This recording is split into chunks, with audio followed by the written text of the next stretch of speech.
Bienvenidos de nuevo a la clase más aburrida del mundo. Hoy vamos a hablar del arte y de la cultura en el siglo XX y en la actualidad.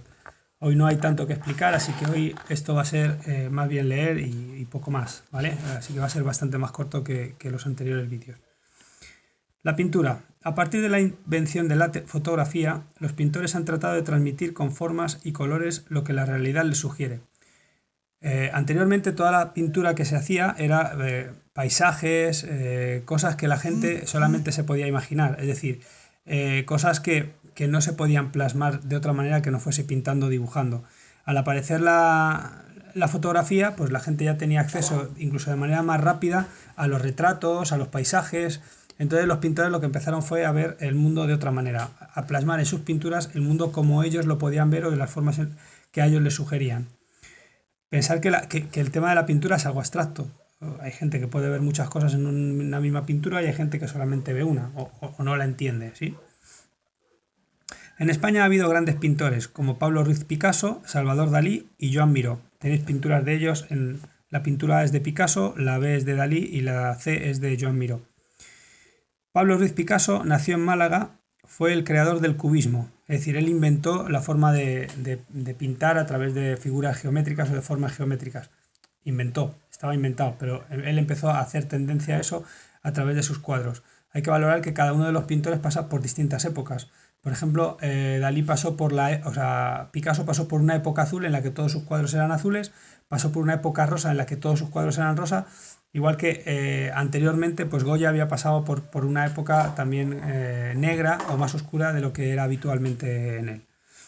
Que es un tipo de pintura que se caracteriza por representar la figura humana y los objetos con figuras geométricas, que es el caso que tenéis, por ejemplo, en la fotografía A, ¿vale? En la que se ven guitarras de distintas formas, ¿vale?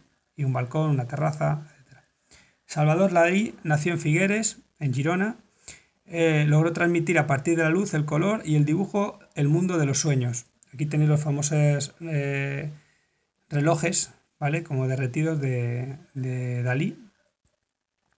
Joan Miró nació en Barcelona, utilizó los colores lumínicos, las figuras geométricas para crear un mundo de fantasía parecido al de los niños. Otros pintores de reconocido prestigio son Antonio Tapies, Antonio López y Miquel Barceló. Hay multitud de pintores de esta época, ¿vale? Por ejemplo, el caso de Picasso lo que hizo fue exiliarse por la guerra civil. Él se exilió y vivió la mayor parte de su vida en Francia. Vamos con la escultura. A lo largo del siglo XX y hasta nuestros días, los escultores van a trabajar con materiales como el hierro, el acero, el plástico e incluso con materiales reciclados. Anteriormente era mármol, era piedra todo, o casi todas las esculturas eran piedra. Ahora empiezan a utilizar otros materiales. Con ellos van a crear obras en las que la figura humana aparece distorsionada o en las que predominan las formas geométricas. Entre los escultores españoles destacamos Pablo Gargallo, Eduardo Chillida y Juan Muñoz. ¿Vale? Pues nada, lo que os dice. Vamos con la arquitectura. A partir del siglo XX, los arquitectos realizaron construcciones con materiales muy diversos como el hormigón armado, el acero, el vidrio, el aluminio o el titanio. Con ellos construyeron edificios con formas muy variables. Estos materiales lo que permiten es dar forma, sobre todo porque, por ejemplo, el hormigón no es algo sólido, sino que hay que dejar secar, ¿vale? Uno lo echa y lo deja secar, entonces con moldes le puede dar la forma que quiera.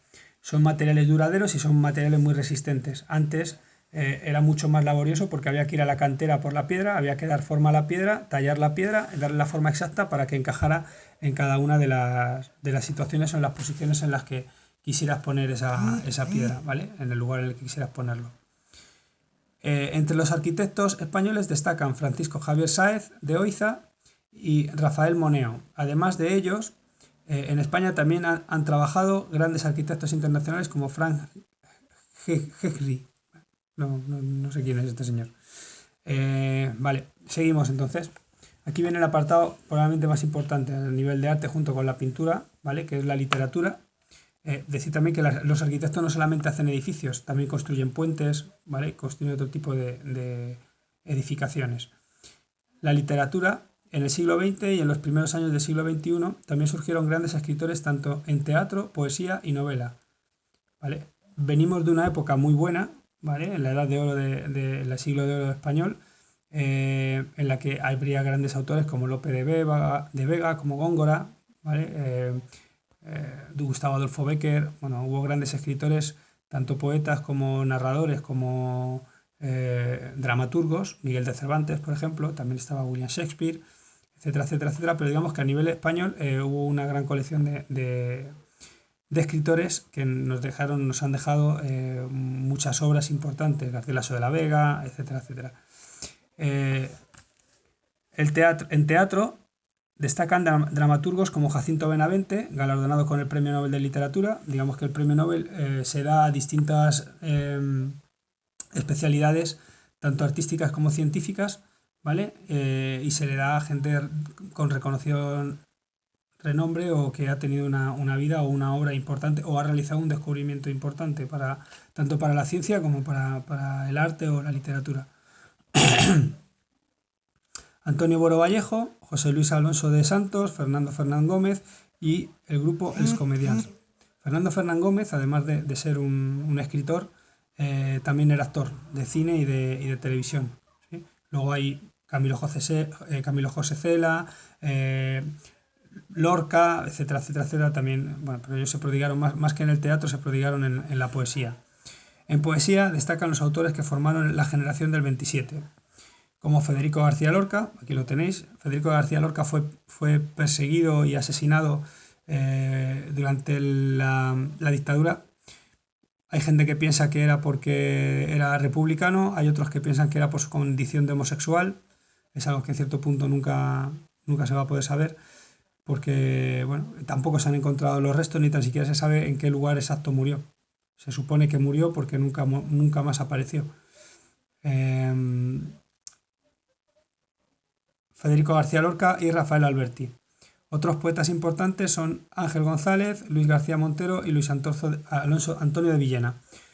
Bueno, hay un montón más, ¿vale? Incluso para poetas de infantiles, como puede ser Gloria Fuertes, que escribían solamente poesía infantil, y un montón de gente. Igual se puede considerar poetas a estos cantautores o cantantes que sabéis que las canciones son poesía a las que se les añade música, ¿sí? Tenemos ahí a Antonio Machado, a Manuel Machado, Valle Inclán. Hay un montón de autores de novela y de poesía que bueno, que figuran y que bueno, pues no salen en el libro porque hay una barbaridad. Y en el libro intentan mezclar autores más antiguos con autores más conocidos en la actualidad. En novela sobresalen autores como Miguel Delibes, los dos premios Nobel, Camilo José Cela y Mario Vargas Llosa, ¿vale? Almudena Grandes, Javier Cercas, Javier Marías y Arturo Pérez Reverte. Bueno, estos son autores que bueno, pone el libro, pero hay un montón más, ¿vale? Y nada más, espero que os haya gustado, que haya sido entretenido, aunque esta vez ha sido mucho más corto y bueno, tampoco había mucho más que decir. Es algo que, bueno, pues el libro tiene esta opinión de que estos son autores más relevantes, cualquier otro puede tener otra totalmente distinta, así que lo dejamos ahí.